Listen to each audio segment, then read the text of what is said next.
No, I used to believe that I was always right. Always, always, always.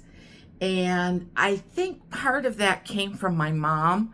But I also think another part of it came from the fact that I was a pretty good student in school, and prided myself on getting good grades and working hard for those grades and everything.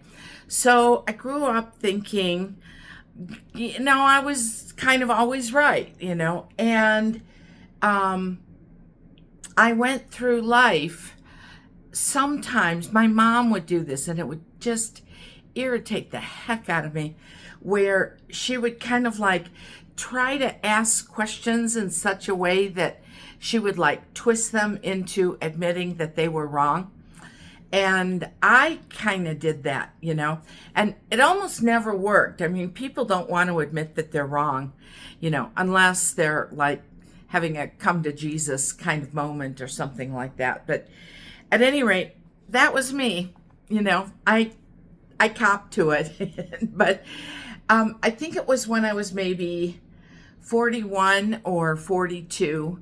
I had been through a couple of divorces by then, marriages and divorces, obviously. And when about a year before I met my husband, Ernie, was in a relationship with a guy that obviously didn't work out and became physically abusive. And I remember driving home from work and not wanting to get home because I didn't want to face whatever inevitable argument would come up, And I remember like banging my palm on the steering wheel and going, I'm too smart for this. And then like that, I said, well, based on results, apparently you're not.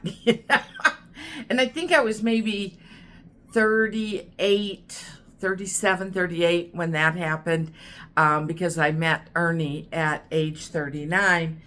And at 41, 42, I don't remember the incident, but I remember thinking, this is so stressful and it doesn't work. And, you're not exactly winning friends and influencing people around here, It's like, let it go. And so I did, that need to be right. And sometimes it's still kind of like, like my lip is going to bleed from biting my lip, But I thought, you know what? People are going to have their beliefs, and I'm not going to change them unless they say they're open to change. And most people kind of aren't, if we're really being honest. And Ernie and I, my husband and I, we like to travel. We travel internationally. And although we'll have quite a few conversations about where we want to go, when we get to the point where we're deciding where we're going to go, I'm the one that does the planning. I'm the one that spends like countless hours looking at hotels and Airbnbs and deciding which one. And, Ernie might look at like, what are the top 10 things to see in this particular city or something like that. So then we get off the plane and we have our bags, and now we got to find our accommodations. And Ernie would be like asking all these questions. Where do you think it's at? Do you think, are they going to have like this really hard way to get in the front door? Like you got to go through 4 different sets of locks and all this. And it's like, I think on one of those trips, I finally said, I don't know.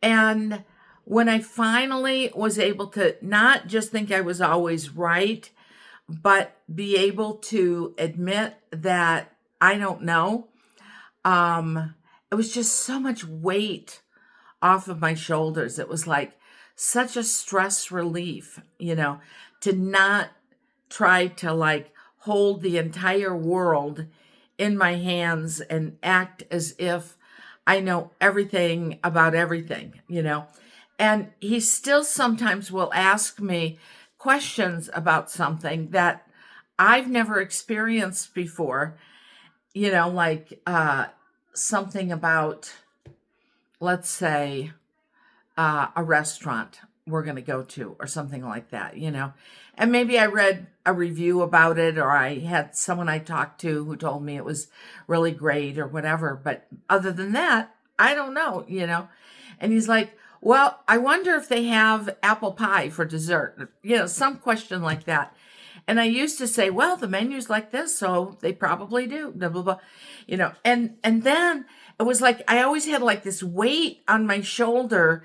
Now I got to hope to God that because I stated something that I'm right in all of this. And you, I mean, clearly I'm not always right. And so now, you know, and I think for quite a while when I started saying I don't know when I didn't know, especially when we're traveling, I think it kind of annoyed him a little bit because he sort of looked to me as the person who was like, you know, in charge and everything.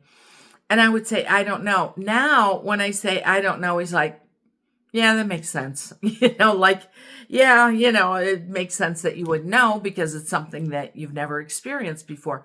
So I just want to encourage you that if you're like the way that I was, and the kind of person who always has to like be in the right and be the one who knows, it's like it's incredible relief to kind of give that up and just let it go. And you know, because the satisfaction of being right all the time is outweighed by the stress of thinking, you know, well, when you said it was yes, it's because you believed it was yes, but very often, like things change along the way and it becomes a no.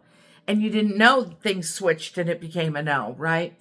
So, anyway, but the stress of, you know, saying yes because you really believe it's yes, and then it turns out to be no, and then you're wrong, and then you feel like, you know, I shouldn't have said anything at all. I just should have said, I don't know, you know.